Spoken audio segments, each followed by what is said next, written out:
Hi, guys, and welcome to the Truth Factor, where we do headlines with an attitude. Okay, guys, so the show is probably going to turn out, fair warning, to a huge rant. Um, just fair warning.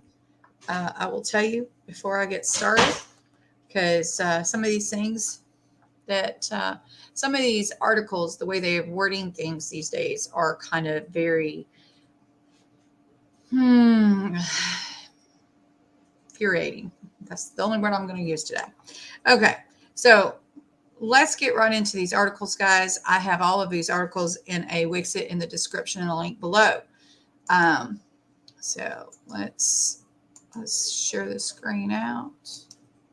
I don't think there's anything to share audio-wise, but we'll have it just in case, so we don't have to come back and switch to it.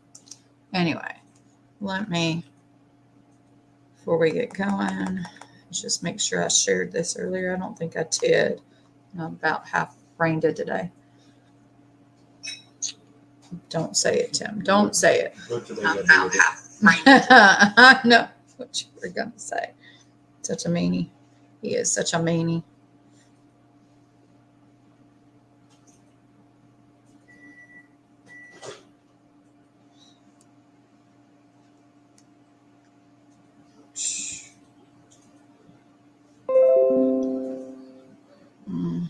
Hopefully I don't get that call while I'm live.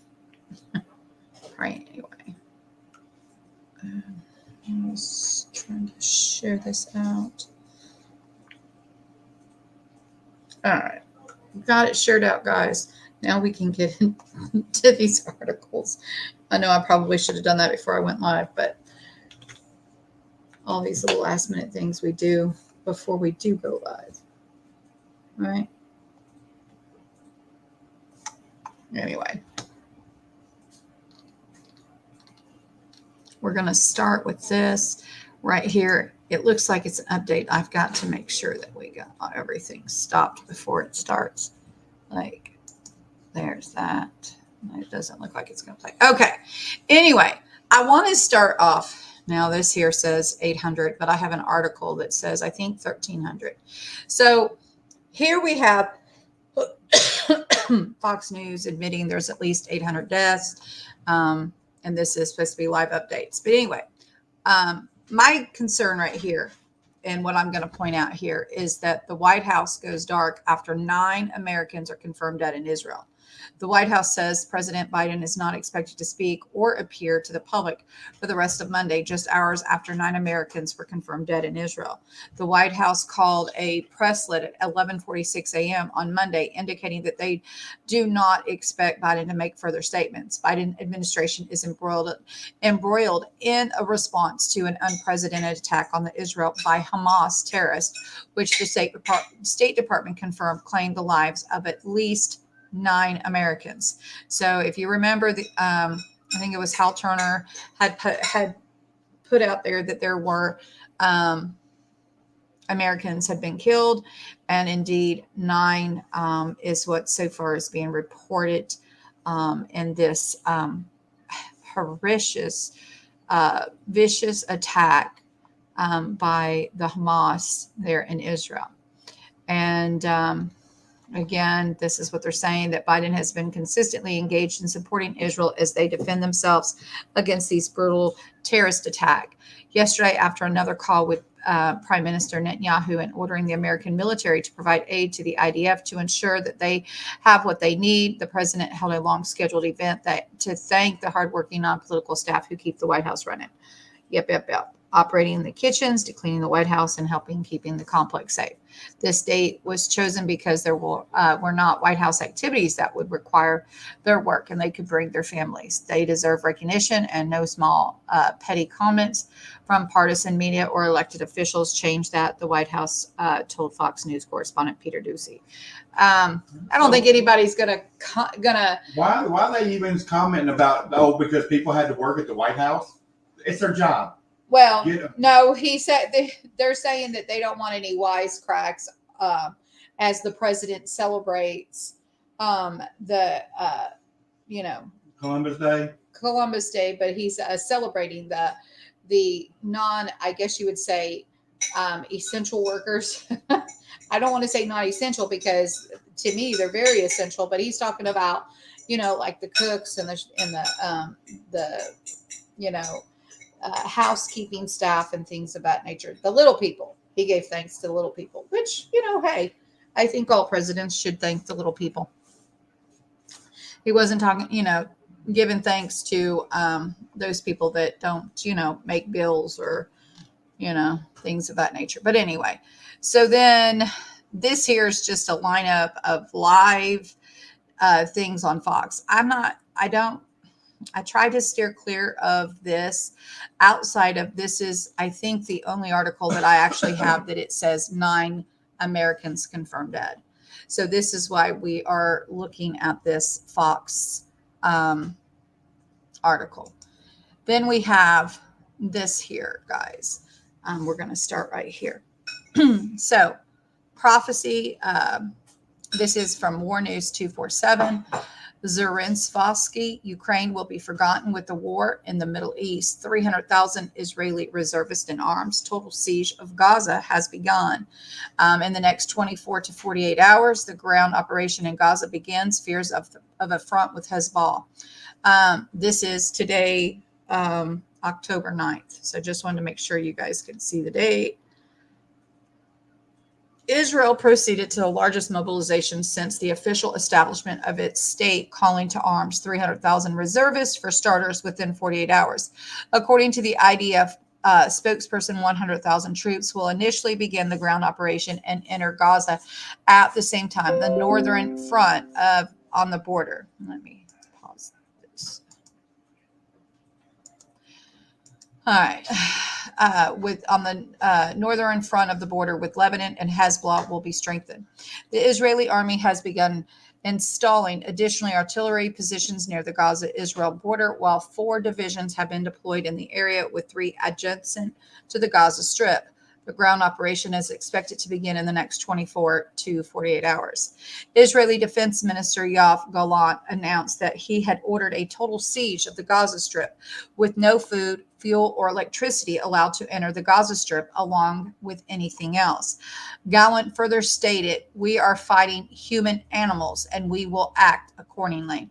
The situation is extremely difficult to the Israeli army, and the fear that that exists now goes by the name of Hezbollah. The military penetration of the Israeli army into Gaza is sure to cause bloodbath unrest. Will Hezbollah and all other organizations or Iran stay out? No, we know this. A little while ago, the Hezbollah representative said Palestine is not Ukraine. If the U.S. intervenes immediately, all U.S. locations in the region will become legitimate targets of the axis of resistance and face our attacks. Now, guys, they've said this, I think, yesterday. And so this is like a reiteration. But again, this is what they've said. And on that day, there will be no red line. A new war with Hezbollah now looks increasingly likely. An engagement now with Hezbollah, while it is already at war, and activating the reserve forces is now more likely than later, when the Israeli army would be unprepared for such a conflict. We remind you that Hezbollah has a large stockpile of anti-ship missiles. Its capabilities have evolved significantly since then, thanks to Iran. It is worth noting that Hamas announced at dawn the successful outcome of a new operation on the southern front, in which it kidnapped an unknown number of settlers. Hamas claims that the number of hostages exceeds 300.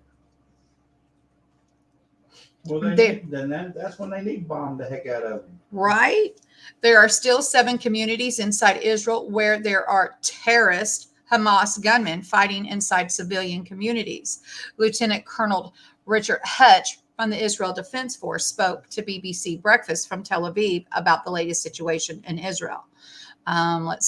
If he's not in English, we won't. The situation is we're still fighting on the ground. There's still I don't even have it. Communities inside Israel where there's terrorists, Hamas gunmen fighting inside a civilian community with his families, grandmothers, with our soldiers. So we're still fighting back, basically.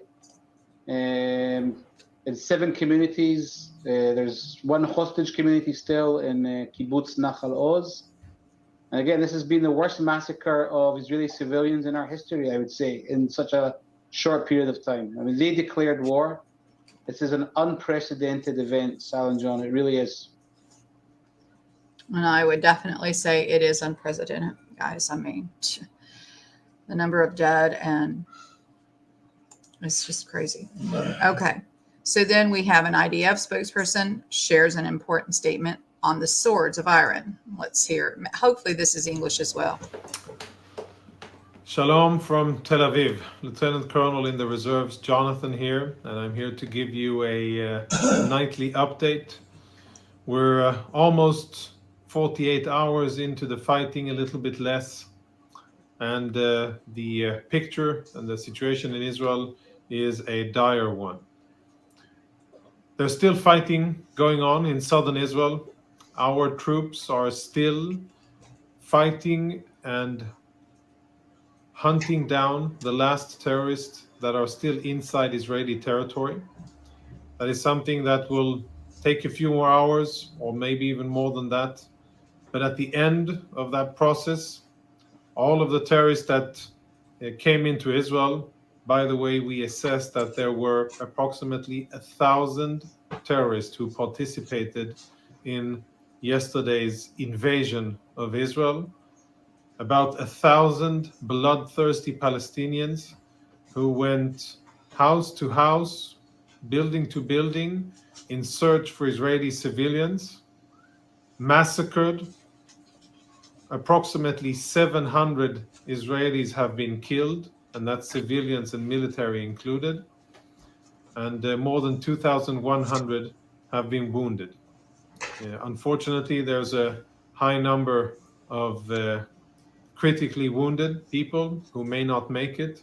So unfortunately, the astronomical figure of 700 dead Israelis will not remain that. It is by far the worst day in Israeli history. Never before have so many Israelis been killed by one single thing, let alone enemy activity on one day. And if you're Americans and want to compare this to something in American history, then this could be a 9/11 and a Pearl Harbor wrapped into one. We're a small country with about 8-9 million Jews living here. And out of that population, we've had 700 killed and 2,100 wounded.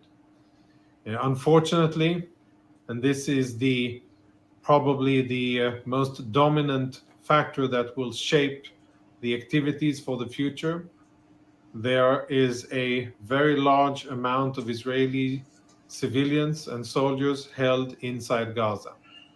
And that number, I think in the coming days, will be revealed officially. But at this time, I can only say that we are talking about many, many Israelis. Israelis who were forcefully taken from Israel, women, children, infants, elderly, and even disabled people. And I've seen stories of a grandma, Holocaust survivor, who was taken across the border from Israel to Gaza by Hamas militants with 2 toddlers behind her in a special vehicle. That is the extent of the brutality, the cynicism, and the monsters that we are facing. When were you going to take a... We have amassed around 100,000 reserve troops who are currently in southern Israel, preparing to execute the task that the Israeli government has designated the IDF to do. Our job is to make sure that at the end of this war, Hamas will no longer have any military capabilities to threaten Israeli civilians with. And in addition to that, we are also to make sure that Hamas will not be able to govern the Gaza Strip. Because you see, the situation today is fundamentally different than what it was 2 days ago. And at the end of this war, we will change the situation for the better around our border in Gaza. And it will be much better for Israeli civilians, and it will be better for the Palestinians as well. But that is yet to come. That is in the future. And as of now, we are focusing on burying the dead, grieving with the families, rallying our troops, preparing ourselves for the military tasks to come, and focusing on what needs to be done with Hamas after their unprovoked barbaric attack against Israel. I hope that you find this information useful. If you do, follow us and make sure that you get our notifications and information. And if you like it, share it with others and retweet it. Make sure that if you agree with the information, the truth that we are spreading, and if you see information that contradicts that, that tries to undermine Israeli legitimacy in fighting, or information that suggests that Israel is wrong and the poor Palestinians are right, then I hope that you will know and you will have the intellectual and moral strength to stand up for what's right and stand up for Israel. We're in for a long, difficult, and gruesome task, at the end of which I'm sure that we will prevail. Despite how difficult these first days have been and how horrible we start this war, Israel has proven time and again to all of our enemies, whether it was in the past armed gangs of Arabs and then nation states, and now non-state actors, terrorist organizations, to all of them, they have tried to annihilate us, and all of them have failed. So shall Hamas, and so shall anyone else attempting to do that to us. We shall prevail, and we trust that the good people in the world will support us. Thank you for watching. I wish you all the best, and I hope that you will continue to support Israel. Thank you. Anyway, I thought that was important to hear from Israel itself as to what is being reported from ground Israel. And now I don't know exactly. I think this says it was made on October 8th. Well, this is a day later, and on October 8th, they had 700 dead. I think now the number is grown considerably, and we will talk about that here in a moment. It says, at this point, it is worth referring to the prophetic prediction. Now, we have a prophetic prediction now. Now, I don't think that it's a prophetic prediction per se as much as it is planned. And I'm just going to throw that word out there, planned, right? Anyway, they're calling it a prophetic prediction from 2019 of the Russian Vladimir Zervosky, who had close relations with both Putin and the Russian secret services. In 1999, the late Russian political Vladimir Zervosky, 1946 to 2022, predicted that there would be a conflict in Ukraine, and his prediction seemed to extend to the current situation in the Israel-Palestine. The former LDPR leader, V. Zervosky, predicted that by 2024, everyone will have forgotten Ukraine because of the conflict in the Middle East. He made this statement in 2019 on the air of a political talk show on Rossiya 24 TV channel. Zervosky told one of the Ukrainian rivals that the elections in 2024 in Ukraine would not take place since the country will not exist. These were the last elections. In 2024, you will not have elections because there will be no country called Ukraine. You do not take into account the situation in the Middle East. Such events will unfold where everyone will completely forget what Ukraine is. Things are heading for World War III. Iran is not Vietnam or North Korea or Kosovo. The most terrible events will happen here, and your country is over. Time will tell if Palestinian Hamas will become the instigator of global conflict. I I guess this is going to be it's got some, we'll play it, captions here. Выборы последние So были. you're the- В 2024 году выборов у вас не будет. Не будет страны под названием Украина. Вы не учитываете ситуацию на Ближнем Востоке. everything we just Там said. развернутся такие события, что все забудут вообще, что такое Украина. Дело идет о Третьей мировой войне. И Иран – это не Вьетнам, и не Северная Корея, и не Косово. Здесь будут самые страшные события. Anyway, so there you go. Exactly what we just read. Do you think that was a true prophecy? Or maybe somebody may have let some kind of plans out a little early. Anyway, we also have here from Zero Hedge, guys. The Egyptian intelligence warned something big was coming, but this was ignored Israeli media. Egypt is trying to have a told you so moment, as on Monday, the government said that Egyptian intelligence tried to repeatedly communicate to Israel that something big was coming prior to the massive jihadist militia attack out of Gaza, which killed hundreds of Israelis. A top Egyptian official was cited in Israeli media as saying, Egypt cautioned about the situation's escalation, but unfortunately these warnings were disregarded by Israel. The official said the warning communicated to the Israeli government that something big was in the planning stages, but didn't elaborate further. Egypt frequently plays the role of a mediator between Hamas and Israeli authorities, so the fresh statement is being taken seriously by Israeli pundits. According to the More via the Time of Israel, we have warned them of an explosion of the situation is coming and very soon, and it would be big. But they underestimated such wordings. The official who spoke on a condition of anonymity because he wasn't authorized to discuss the content of sensitive intelligence discussions with the media told the Associated Press. So I guess they want to have a I told you so type moment. I don't know why they would even, maybe they want to say, look, we were trying to warn you. We're your friends, playing type of a devil advocate's role, maybe. I don't know. Rather troubling, though. As of Monday, the total death toll among sides has soared past 1,100. Currently, Israel military is engaged in its biggest bombing campaign of the Gaza Strip in history, having also declared a total seizure and blockade in progress. So see, as I said, that video yesterday said 700. Right now, this article says 1,100 currently dead. And Israel's military is engaged in its biggest bombing campaign of the Gaza Strip in history.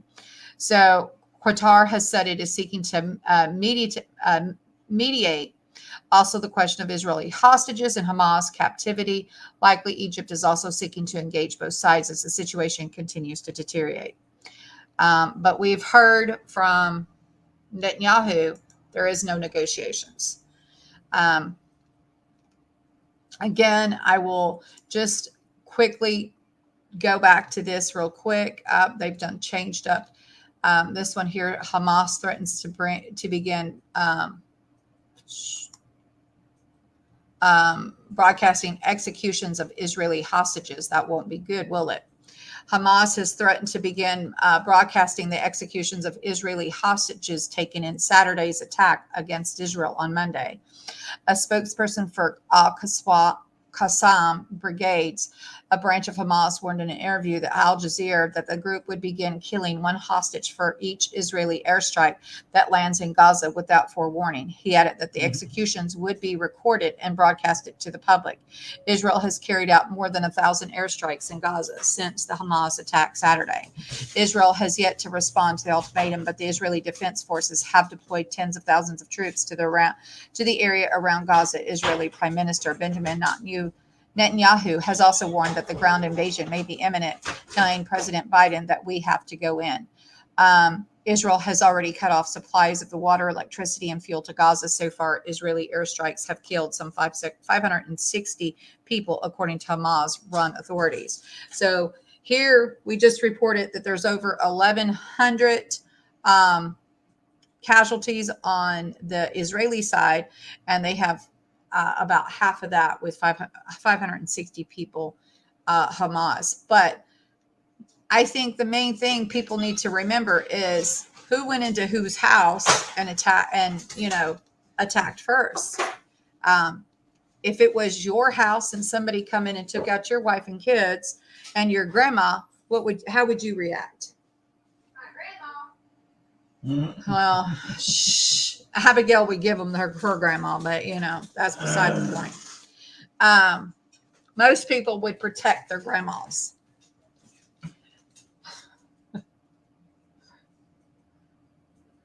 Abigail's not going to argue, is she? She started to say something. I don't know. She was in deep thought. Anyway, so let me see if there it is.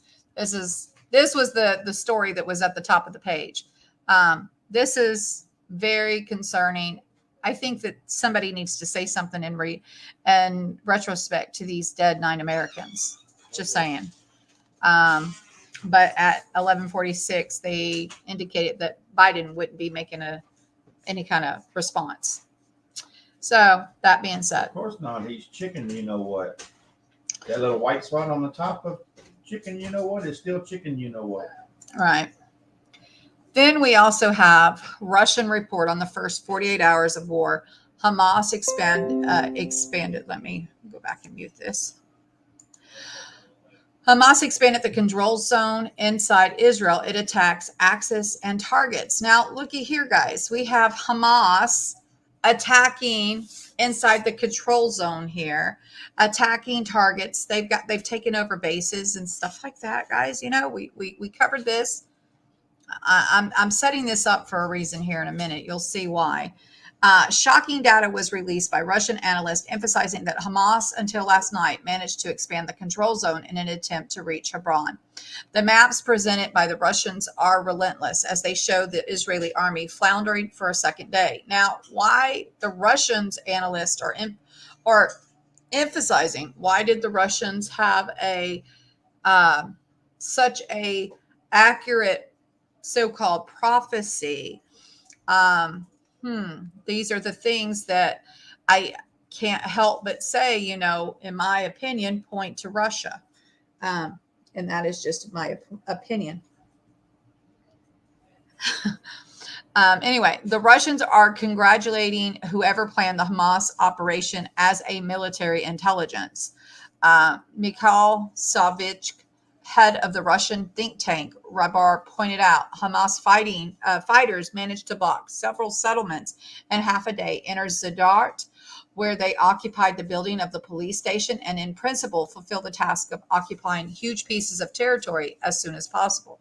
The Russians conclude by saying that Hamas captured more territory in one day during its attack than the Ukrainian army did in 4 months of a counterattack, considering that in both cases, the attacks were against a strong and prepared army. Well, I can't necessarily say that this attack here was against a prepared army. They weren't expecting to be attacked at that time. I mean, so to kind of say that a strong army, I would say that Israeli army is strong, but I would say that they weren't prepared. Now, we could also go and point the finger and see how the Wagner boys marched all the way up to Moscow, right? I mean, what are we going to say, guys? Is Moscow's soldiers not prepared? Anybody caught off guard, hence you can accomplish, some things that you normally wouldn't accomplish, right? The element of surprise. Anyway, despite the apparent ease which the Palestinian groups wreak havoc on Israeli lands, they deserve credit.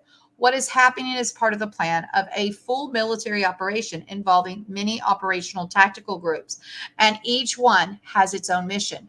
Russian analysts say the outline of the offensive operation north of Gaza Strip became clear only at the end of the second day. On October 7th, the Palestinians have captured the Erez checkpoint advanced to nearby towns of Sadat. The main objective was to occupy the government buildings and the law enforcement agencies. There is a footage. There's a footage of the destruction of the police station. The Palestinians managed to capture the building and the arsenal full of weapons. Then the main part of the group moved north towards Ashkelon, where they captured equipment without encountering much resistance or obstacles. Then both of the Ashkelon itself and further south at Zikkim, an amphibious landing was carried out by boat. At the same time, airborne forces landed with paragliders in Ashkelon. To reduce the Israeli capabilities, disrupt their control communications, and so panic, they bombed the Rutenberg power plant that supplies the area.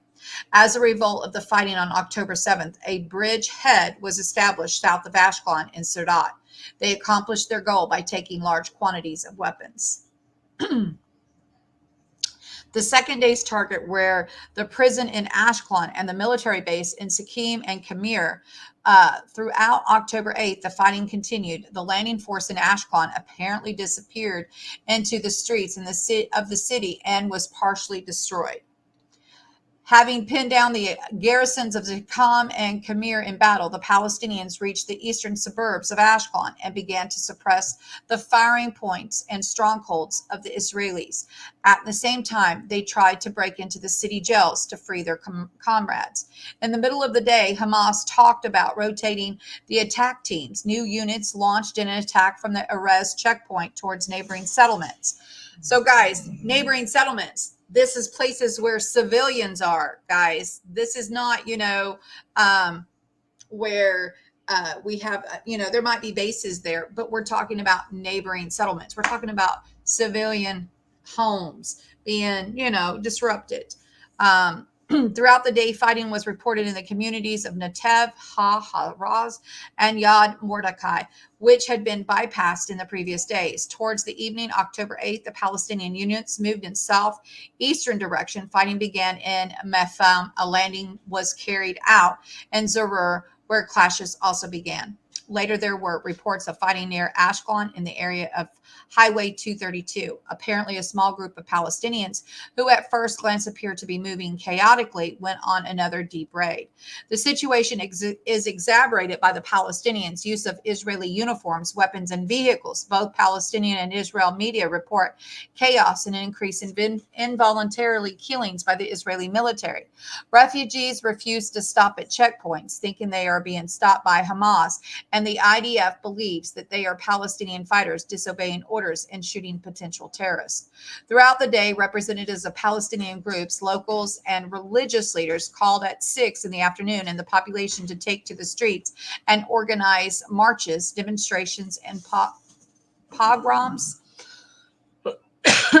For quite obvious reasons, the Palestinians in the West Bank do not have the same capacity for resistance and armed struggle as the militias in the Gaza Strip. However, some managed to get their hands on weapons, possibly disarming Israeli police or patrols. In the settlement of Yercherko, Abdu Daz, and Bayajish, there are a full-on street battles between law enforcement forces and scattered groups of Palestinians. In Tuk, Shawaka, and Al-Azera, only protests, very violent, are observed. There are also clashes at Al-Jamal checkpoint, as well as southern and eastern entrances to Nablus. The larger groups of Arab youth are arriving in Kiryat Araba. By the end of the day, at Al-Jamal checkpoint, the clashes turned into full-scale fighting, and the Israeli side going as far as using artillery. There are demonstrations in Balat, Shabbat camps, and fightings in Azwali village. Locals report gunfire in Offer prison area in Ramallah. Despite the rapid escalation, there is no one to fight fully in the West Bank. Therefore, this emphasis will be on the mass of the world. The protesting Palestinians will try to overwhelm the security forces, wear their bodies, and disarm the Israeli patrols. And perhaps such tactics are not without meaning. While some of the Israeli security forces are busy restoring order in the West Bank, the militias will continue their assault on the Gaza Strip. Last update, Hamas confidently controls the section of the highway from Gaza Strip through Nativia, Hashi, Mafgam, and Badr Hatter. The eastern suburbs of Ashkelon, the fate of the IDF military base west of Sikkim is unknown. In Afgham, there is no Palestinian control in the city. Palestinian sources claim the main forces have reached Highway 232. Neither side has firm control of this section from Kefash to Afgham. The Palestinians are also leading an attack on an Hamas, expanding their zone of control to the south. Fighting continues in Takum and Beria, where the Islamists managed to take several Israelis hostage. There is a video showing the launch of the entire pack of 40 missiles and then 20 from an MLRS. Israeli authorities and security forces this morning began the forced evacuation of residential areas in the 4-kilometer zone along the border with Gaza Strip. And there's a map of Russian, see the map that Russians present with expansion of zone of control of the Islamists. Yeah. And this is what they're saying, areas under current Hamas control. And this is what they're saying, it's all controlled by areas under Hamas control. So basically, they're trying to say Israel's not, there's no control by Israel right now, from what it's looking like, guys.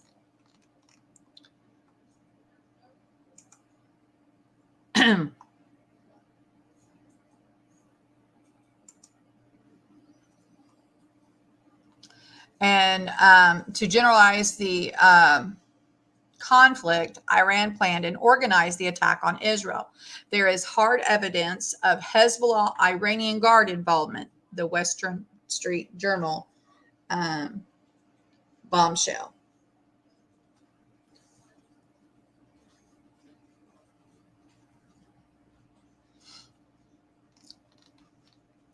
The WSJ, with a bombshell reports, warns of widespread conflict in the Middle East by revealing that Iran planned and aided Hamas in planning the attack.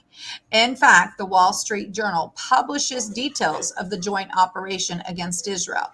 In many Arab capitals, there is an intense concern that a major regional conflict is now in the works, as the Western State Journal, U.S. News directly targets Iran for the bloodshed in Israel. Iran allegedly helped Hamas plan the surprise attack on Israel, senior Hamas and Hezbollah officials claim. According to the Wall Street Journal report, Iranian security officials approved the Hamas plan for the terror strike against Israel at a meeting in Beirut, Lebanon, last Monday. Senior Hamas and Hezbollah officials says Iran's Revolutionary Guard have been working with Hamas since August on the plans for the land, air, and sea attacks. The attack has so far claimed the lives of over 1,000 people, more than half of whom all Israelis. A direct Iranian role would bring Tehran's longstanding conflict with Israel out of the shadows, raising the risk of a wider conflict in the Middle East. Senior Israeli security officials have vowed to hit Iran's leadership if Tehran is found responsible for the killing of Israelis. The U.S. news paper reported. And it continues. The effort to bring Iran's allies to war against Israel under a unified command was spearheaded by Ismail Qani, the leader of the Quds Force. The Quad Force is one of the 5 branches of Iran's Islamic Revolutionary Guard, specializing in unconventional warfare and military intelligence operation. Qani initiated, coordinated among several militias surrounding Israel in April during a meeting in Lebanon. The Wall Street Journal reported where Hamas began working more closely with other groups, such as Hezbollah, for the first time. At the time, Palestinian groups carried out rare series of limited raids on Israel from Lebanon and Gaza under Iranian guidance, the Iranian official said. It was great success, the official said, according to the Wall Street Journal. Representatives to those groups have met with Quad Force leaders at least twice a week in Lebanon since August to discuss last weekend's attack on Israel and what happens next. Qani participated in some of these meetings along with Hezbollah leader Hassan Nasrallah, Islamic Jihad leader al-Naqla, and Salah al-Arari, the military chiefs of Hamas. Iranian Foreign Ministry, Hussein Amir Abdulhan, attended the least two of the meetings. The Iranian officials was clear. If Iran is attacked, it will respond with missile attacks on Israel from Lebanon, Yemen, and Iran, and send Iranian fighters to Israel from Syria to attack cities in northern and eastern Israel. The operation was intended to strike Israel. While it seemed mirrored in international political division, it was also aimed at derailing the acceleration of the U.S. brokered talks to normalize relations between Saudi Arabia and Israel, which Iran saw as threatening. Senior Hamas and Hezbollah officials said. Hamas has publicly acknowledged receiving support from Iran, and on Sunday, Iranian President Ibrahim Ras held talks with Palestinian Islamic Jihad leader Ziad al-Naqala and Hamas leader Ismail Hayyan. The IRGC border plan is to create a multi-pronged threat to strangle Israel from all sides. Hezbollah and the Popular Front of the Liberation of Palestinian in the north and the Palestinian Islamic Jihad and Hamas in the Gaza and the West Bank. However, Iran's UN mission denied late Sunday that Tehran was involved in planning the attacks against Israel. The decisive measures taken by Palestinians are a completely legitimate defense against 7 decades of oppressive occupation and horrific crimes committed by illegal Zionist regime. The Iranian mission said in a statement. Hold on, guys. Let me let her know I'm live.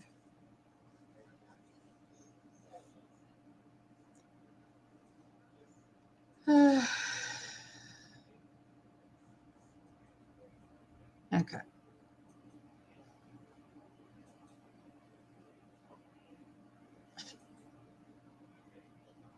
There we go. All right. Anyway, so the Israeli ambassador to the United Nations, hold on. I got sidetracked. I hate doing that.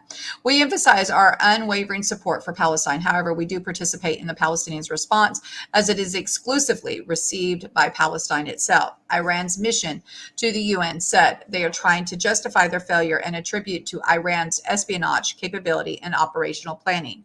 The Iranian mission said Israel has had a hard time accepting that the intelligence community, the narrative is that it was defeated by Palestinian organization. He concluded. Israel's ambassador to the United Nations, Gilad Erdan, said on Sunday that Iran was behind the attack. We know they were meeting in Syria and Lebanon with other leaders of the terrorist armies surrounding Israel. So obviously it's easy to understand that they tried to coordinate Iran's proxies in the region, have tried to coordinate as much as possible with Iran, Erdan said, according to the Wall Street Journal.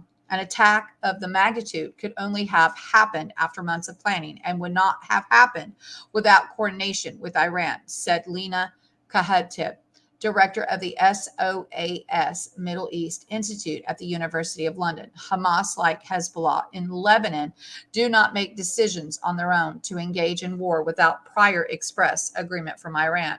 And European official working as an advisor to the Syrian government confirmed that claims by the leaders of Hamas and Hezbollah, according to the Wall Street Journal. But U.S. officials say they have seen no evidence of Iranian involvement in the attacks that have so far killed more than 1,100 people on both sides.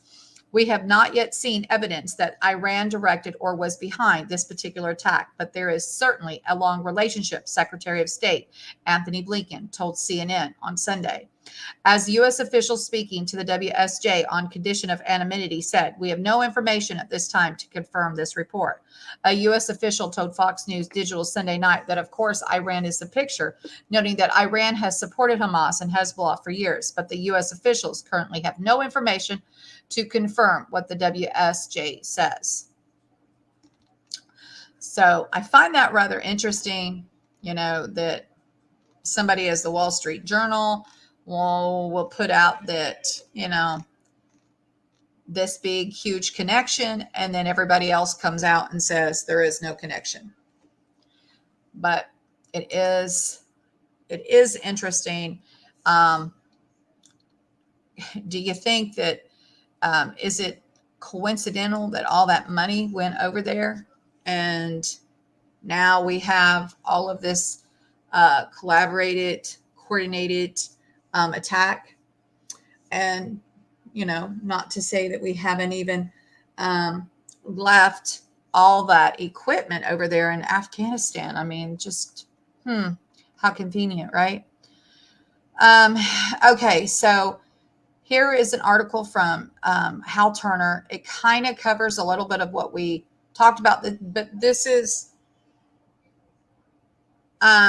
a shorter version, I guess you could say. This is war for our existence in the region. It will take many weeks. There will be steps here that have never been seen before, Israeli Defense Minister Yoav Gallant says on Channel 12.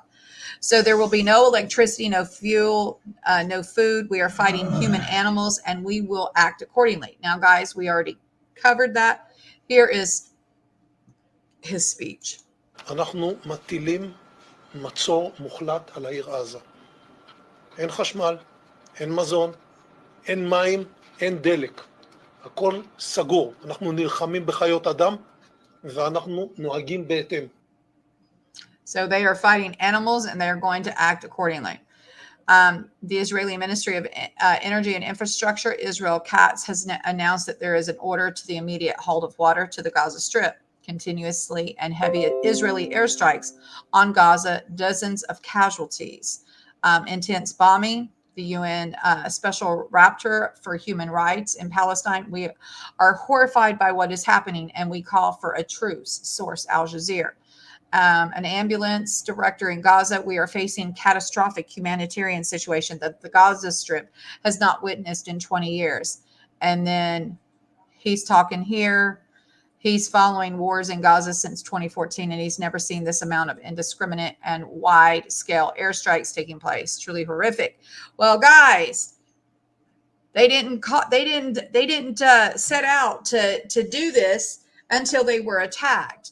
Let's see somebody come into your house and, take out your wife and your grandmother or your child and rape them in the streets and see, how you and where they're at, or you maybe you don't know where they're at, but you're gonna where this group of people stay. You're definitely gonna go and you're gonna try and get your kids back. You're gonna try and get your wife back. You're gonna come out swinging, guns a-blazing. It's just, to make it sound like it's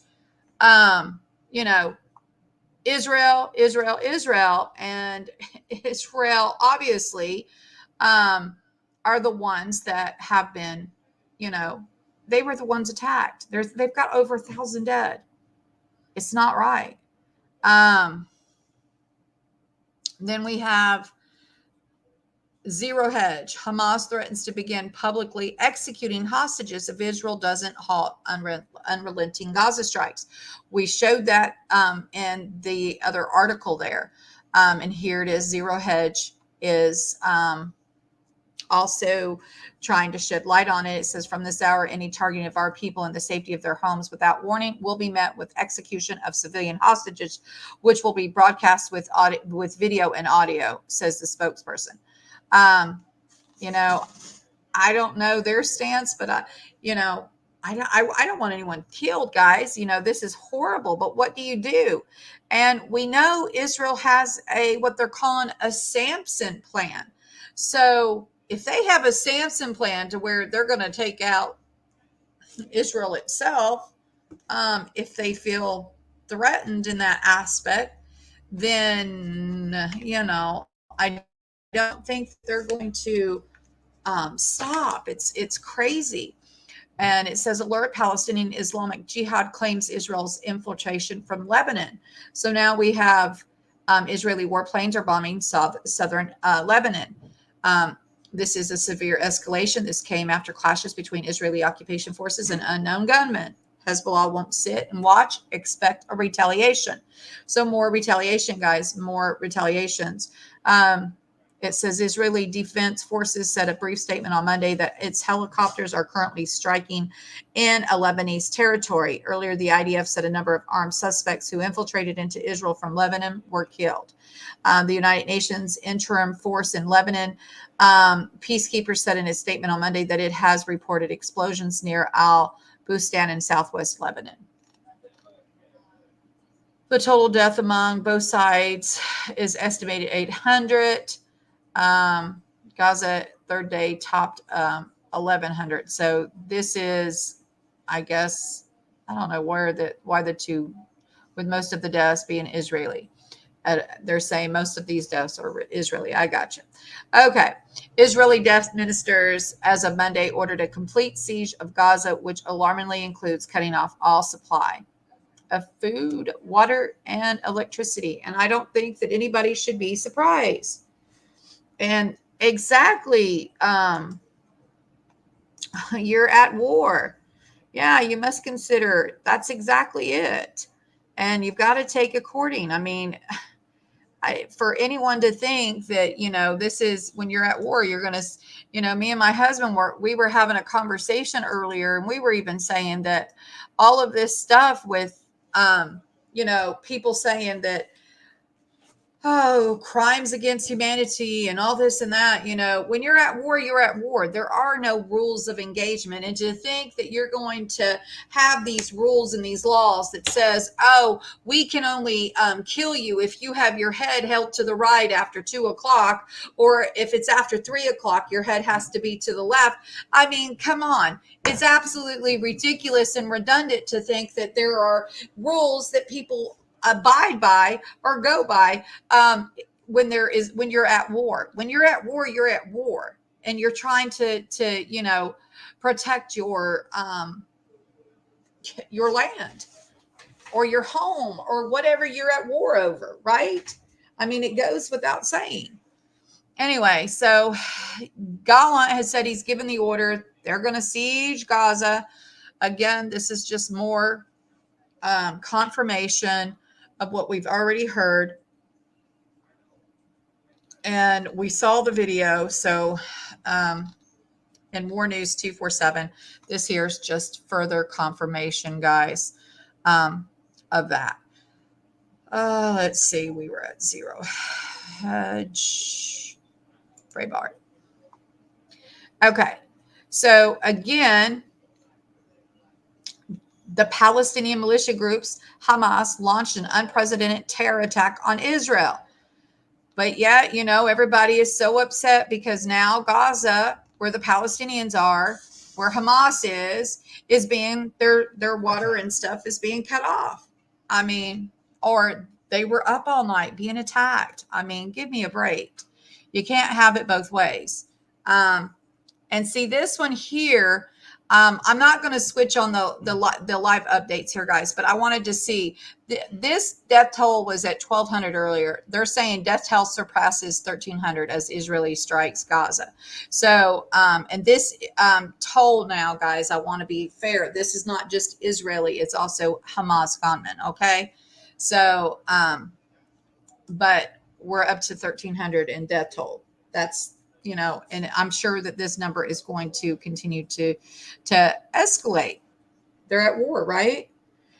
Anyway, Israeli airstrike kills a Hezbollah member inside Lebanon. An Israeli airstrike has killed a member of the Hezbollah in southern Lebanon. And Hezbollah has issued a statement saying Hezbollah will respond and rules of deterrence, and further stating Hezbollah will respond to the Israeli bombing of the town of Aida al-Shab. When Israel read the statement about rules of deterrence, they immediately ordered the evacuation of all Israelis within 10 kilometers of the Lebanon border.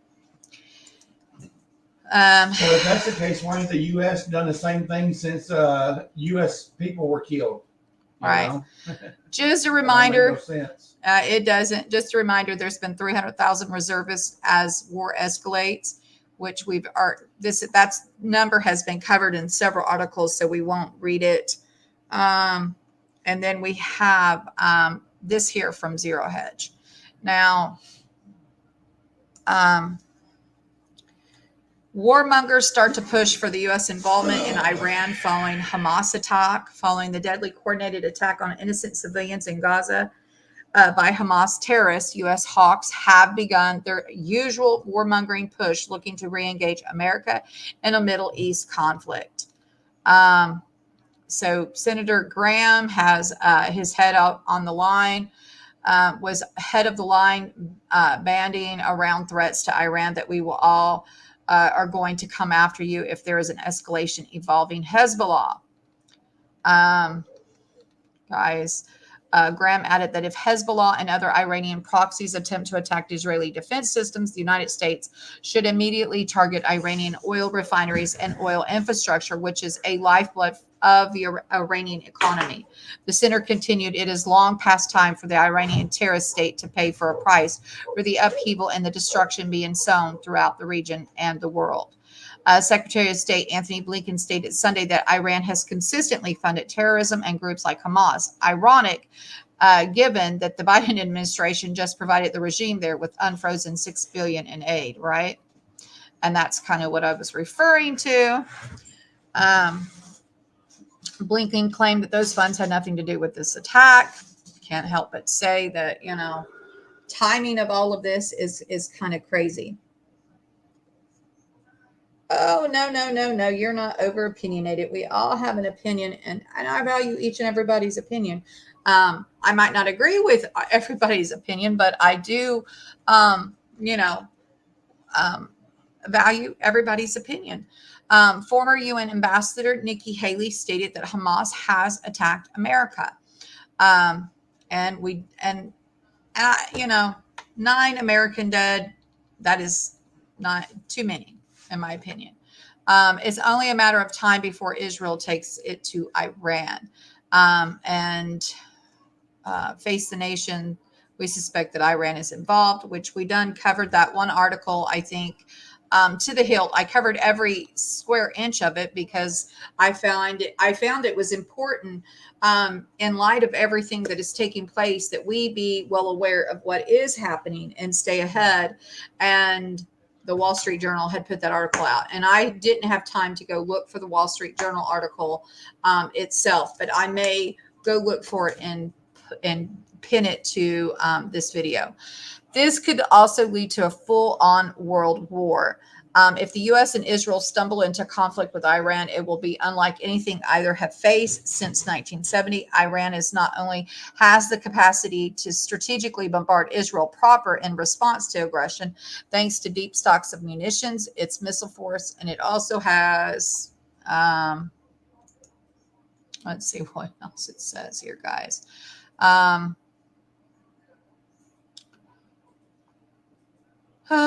Iran not only has the capability, it also has missile force too. It's sophisticated to the point it could cripple the U.S. CENTCOM assets in a wider region.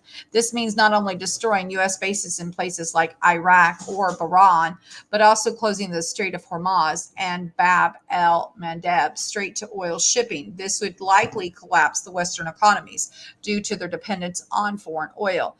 It is easy to imagine the collapse in U.S. prestige and power projection capabilities that would have followed such a conflict, particularly if Iran is able to sink American carriers as they have the capacity to do. Yeah, I'm sure they do, but I'll tell you, we have enough oil here, guys. If they wouldn't give it away so much, Echelon Report Business News says it looks like the Western media is setting the stage for NATO to attack Iran. I remember the same rhetoric as the U.S. was planning to invade Iraq. They had evidence that Saddam had part in 9/11 and had the weapons of mass destruction. The U.S. borders are already an afterthought that would happen if the country becomes embroiled in another military misadventure. It is indefensible and evil what happened to Israel. It is also weird how many American leaders are more passionate about a foreign country than our own border invasion. Pay attention. And I have to say, Charlie Kirk, he's hit the nail on the head. I mean, although I don't necessarily think it's necessarily so much about Israel's borders as the horrific attack, how it all took place. But it is what it is, right? It will get crazy really fast. Absolutely, Watchmen.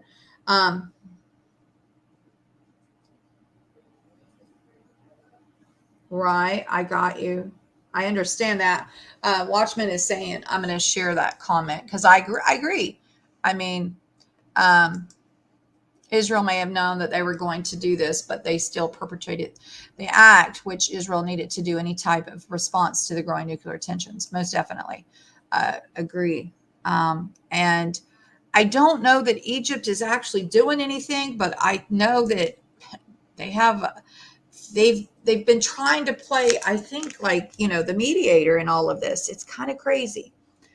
And yeah, and Charlie pointing out the hypocrisy. It is absolutely, it's crazy.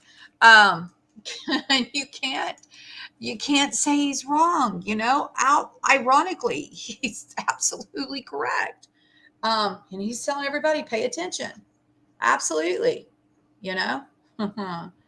Worried about other people's borders. Now, I have to say, I'm not one for war by no means.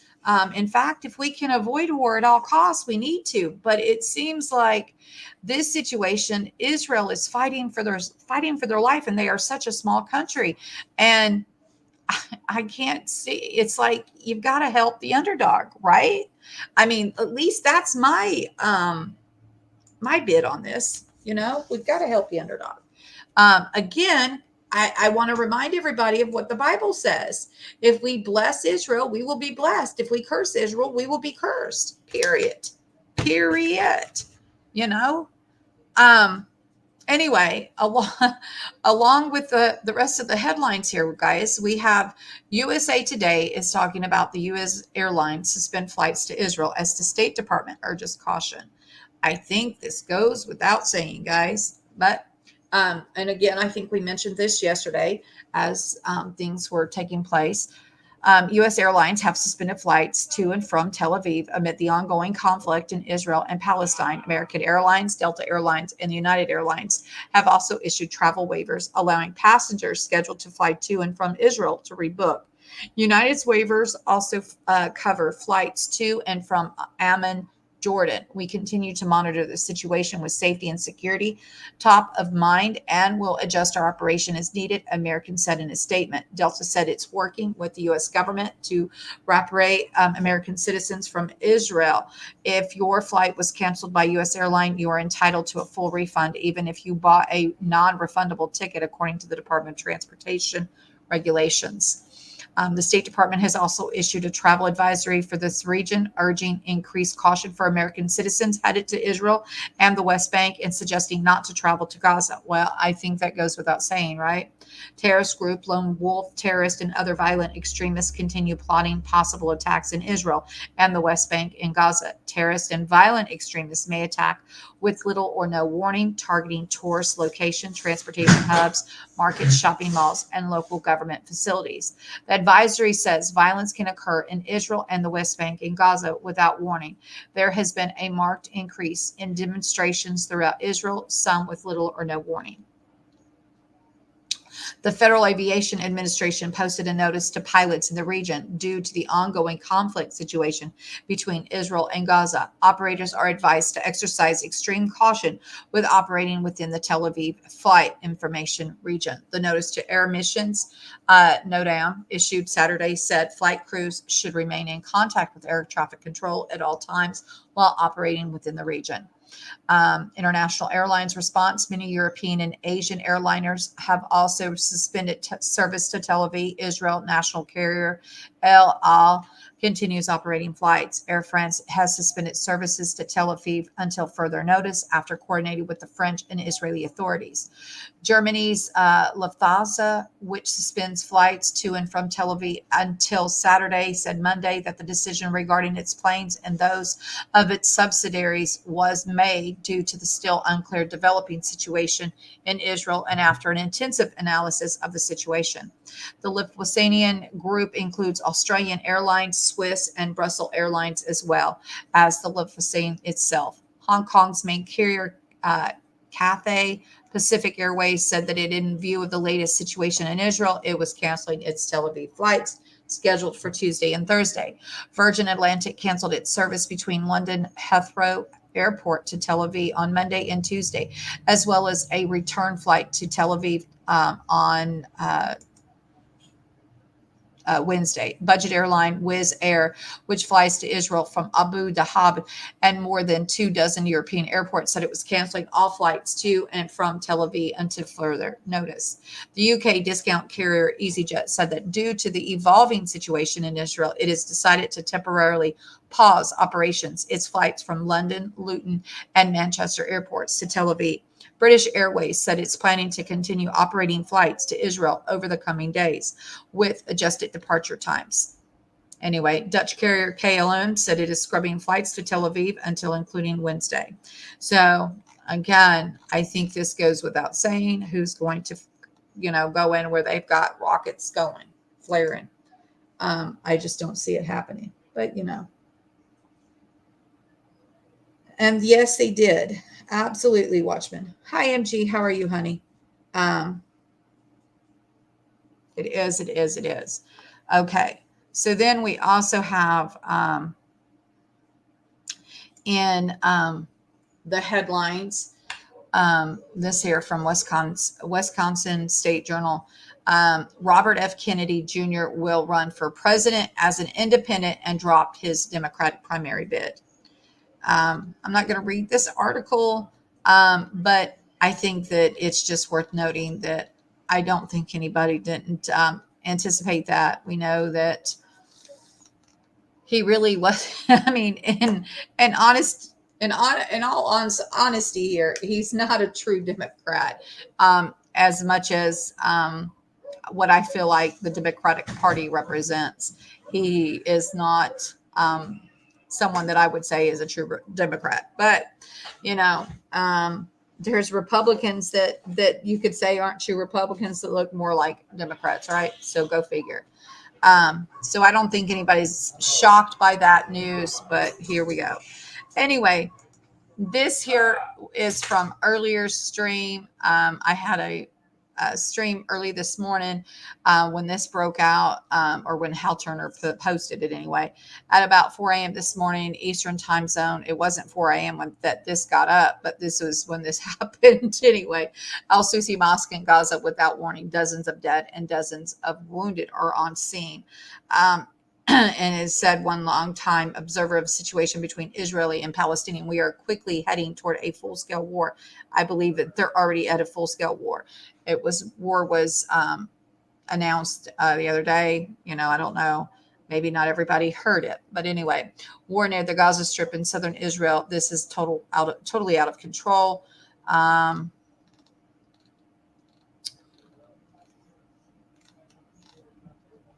Rafi Al-Ir, Gaza resident, tells Al Jazeera of what is spending the night under constant sound of Israeli bombardment in the besieged enclave. We have run out of adjectives to describe the Israeli bombing of the whole blocks, targeting Palestinian families as they sleep, targeting mosques, businesses, and residential areas. The night was unprecedented. We barely slept. The situation was terrifying. I think this is just going to be the beginning, because the bombs have not stopped for 10 hours, not even for a minute. And here is his comment. The hit on the mosque is going to have effects that none of us can anticipate. Emotions are going to run out of control over there. Other countries in the region are already making known that they intend to take military action. I'm not certain where this is going to end up, but I can guess the entire world is on a horrifying ride. Get right with God. And I can't disagree with him on that. Now, guys, I will say, here you hear them talking about Palestinians being attacked and blah, blah, blah, blah. But again, where's the concern or, the mention of what took place to the Israeli side of it? Anyway, and then there was this mention of this depth clock that is now quoting verses from Revelation, which I find rather, the one verse, the last verse was from Revelation, but the other verse was from Matthew. Now, I don't know, it could be in Revelation as well, but I did not find it in Revelation, but I found it in Matthew. But anyway, this is rather interesting. I thought, just wanted to show you this, as I did not get a chance to show it to you. But here it is. So it was rather strange. It's not on the clock now. It said it got took down at midnight. So kind of strange. But anyway, this is from the 2 streams earlier. I just wanted to share that. Anyway, God is good, isn't he? We got through that, and that was kind of long, but I wanted to get as much of this information out as possible, since so many things are happening, so many different stories are being slung out there, and we want to report the truth. We want to hear the truth, and so we will continue to dig for the truth as much as possible, and we will continue to pray for Israel. His uncle was the last good Democrat, and I have to agree with you there. And Ukraine, yeah, and that's what's being reported. That's the crazy thing. I mean, there's a lot of reports, Watchmen, about some of the weapons that are being used in the Ukraine and Russia war being found over there, as well as there has been reports that the U.S. weapons from Afghanistan being found over there. So just so many different things are taking place, and it is crazy not to mention it. Yeah. And that was one of my thoughts, MG, was that why everybody's eye is over here on Israel, that China might make a move on Taiwan. I definitely would say that this would be probably a good time for them to do it when all eyes are in the Middle East. But who knows? Who knows what will happen? But yes, indeed.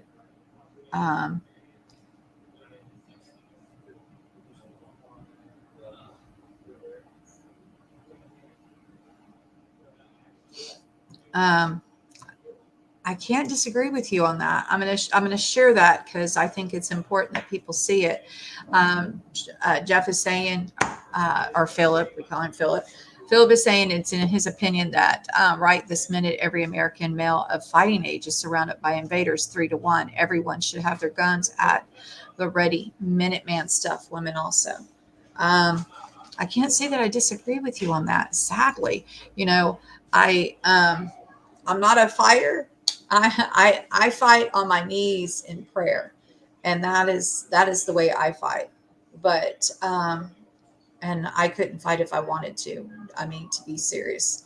But I will say that if others, find themselves in a position to where they could prepare themselves, most definitely, because we can see with the barrage of illegal immigrants, the ages of these people that are coming across, and how easily, I mean, if y'all saw Nathan, I hope when I did that video yesterday that y'all were paying attention to just that one crowd there in New York City when they were chanting back and forth, shame on you, well, goodness sakes, that was a huge crowd in such a short time. Just think about that for both sides, Oh, you are so welcome, Team Angel. I hear you. And so I'm trying to make sure that we get the best of all that I can get my hands on. As you saw, we had different articles. We have Zero Hedge, we have End Time Headlines, we have Hal Turner, we have Al Jazeera, Fox News even. I am really branching out here, guys. I like War News 247. They're kind of like one of the go-to people places that I found to be trustworthy. Hal Turner, now, not to say he's not trustworthy, but there have been a few articles, just a few, but not many that we've had to retract, but still good stuff. And we still have steam trains. Yeah, that may come in handy before too long, huh?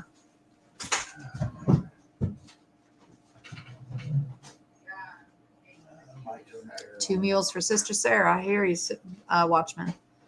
I hear you. Anyway, guys, I love y'all. I'm going to go now. I have a lot of things to do here, but I did want to bring you the latest updates. on the situation that is transpiring there. I don't think there's anything else that has happened since we've been live, but who knows? It's a fluid situation, so you know, who knows? There is a lot of stuff that let me see this. No, go ahead. I don't know.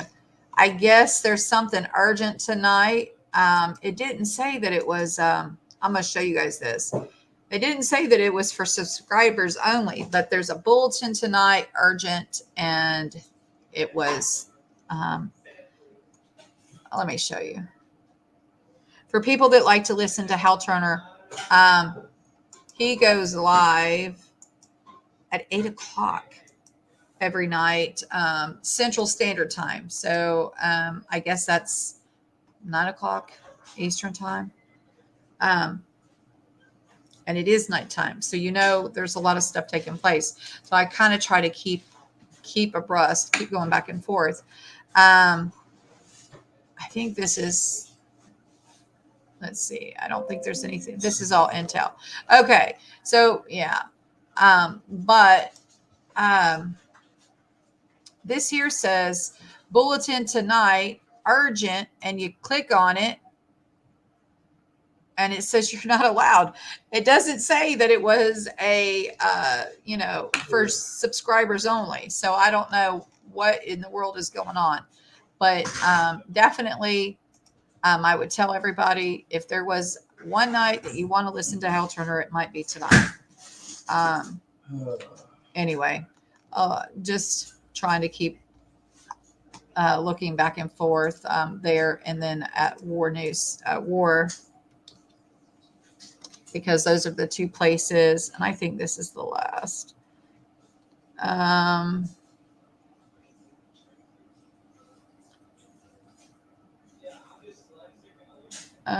Israeli Air Force Gaza ground operation begins. Anyone who comes close, we open fire, finish off Hamas before Hezbollah gets involved. F-16 sweeps.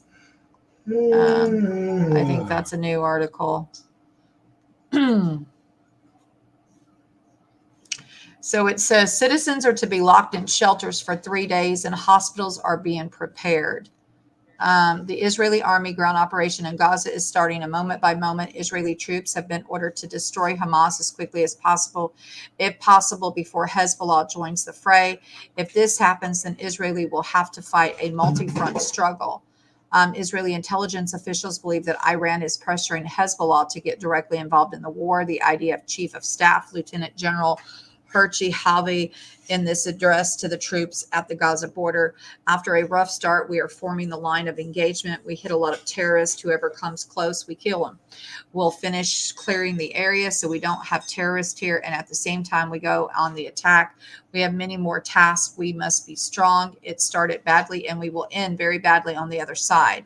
Indeed, in this context, the Israeli army instructed its citizens to prepare for a 3-day stay-in bomb shelter, safe rooms to ensure the supply of food, water, battery-operated devices in case of power outage. This is a clear indication of an impending escalation into a larger war. Furthermore, according to Israeli media, Israel made a dramatic decision. The attack on Gaza will continue, even at the cost of killing the Israeli hostages held by Hamas. So, guys, there is our answer. They are not going to, stop. We had that video, remember, earlier. So here is their answer. They're not going to stop the attack on Gaza, even if it costs killing the Israeli hostages. So there is the answer to that. Finally, the ambulances are rushing to place near Gaza and Lebanon, while the basements of hospitals and buildings are being prepared to receive wounded soldiers. Ambulance are coming to the southern Lebanon. And then Israeli Prime Minister Netanyahu sent his own message wanting to show that Tel Aviv's response to Hamas will be harsh. Releasing the video, the airstrikes in Gaza Strip, Netanyahu wrote on a post, "We have begun. Israel will win." Earlier Israeli Prime Minister said that our response to the unprecedented and multi-pronged attack by Palestinian militias from the Gaza Strip will change the Middle East. The Prime Minister of Israel said, I know you have been through a terrible and difficult things. What Hamas will go through will be difficult and terrible. We are already in the middle of a campaign and we have only just started. Your leadership is very strong in the difficult days. It will take time and strong attitude is required in the difficult days ahead.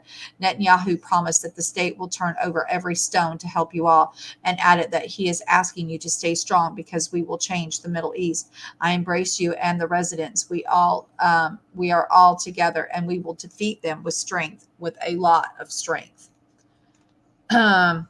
Joe Biden had a telephone conversation with Israeli Prime Minister Benjamin Netanyahu on Sunday. The Israeli Prime Minister stressed to the U.S. President that Israel has no choice but to launch a ground operation in Gaza. We have to go in, the Israeli leader reportedly said, according to 3 Israeli-American sources briefed on the call. Reported by American website Axios. Israeli minister said earlier that it had mobilized 300 reservists. We have to go in. We cannot negotiate now, Netanyahu said, with the White House and the Israeli Prime Minister office declining to comment on this website. Anyway, there's quite a few videos here. The White House is increasingly preparing for a protracted and destructive war between Israel and Hamas in Gaza. Biden administration officials are preparing members of Congress for the needs that may arise in the coming days and weeks at the diplomatic, political, and military levels. American officials expect a ground invasion within the next 48 hours, as reported by the Post. The IDF spokesperson, Vice Admiral Daniel Hagar, reported that a rate of Israeli Air Force strikes in the Gaza Strip is 5 times greater than that against the Hezbollah in the Second Lebanon War in 2006. At the press conference, Hagari said that 60 warplanes were carrying out waves of airstrikes against Hamas targets at this time. He pointed out that the army has completed the evacuation of towns bordering Gaza and that there are some families who have chosen to stay. Hagari says troops are still going house to house in towns near Gaza border looking for terrorists. There are no terrorists crossing the fence from Gaza into Israel.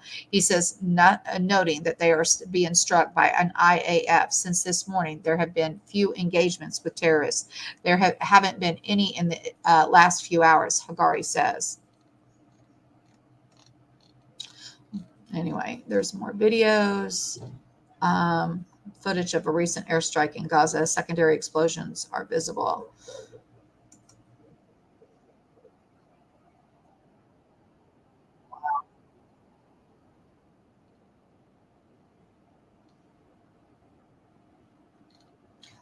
Whatever was just used for a strike in Gaza just now was extremely loud. Let's see if it's different than that one.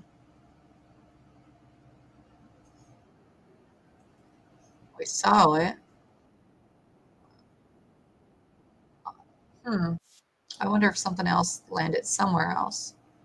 It's kind of crazy.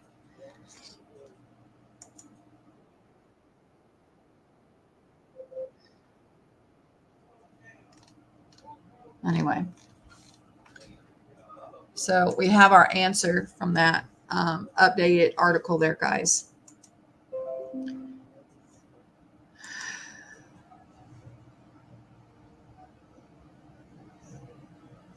I hear you, Ryan. I hear you, brother. And that's what I'm saying. If you're an invader, you're not there to, entertain, right?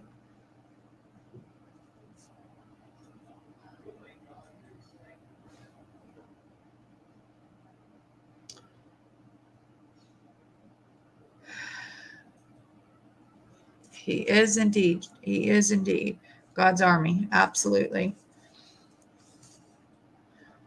It does make the job easier, Ryan. It does indeed.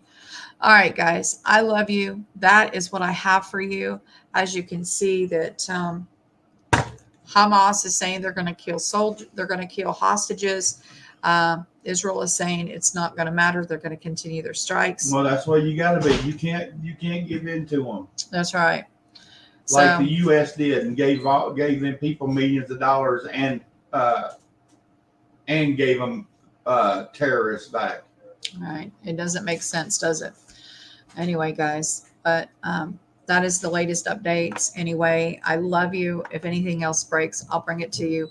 I'm not expecting to do anymore unless there is something else to bring you guys, something major happening. But we will have prayer tonight.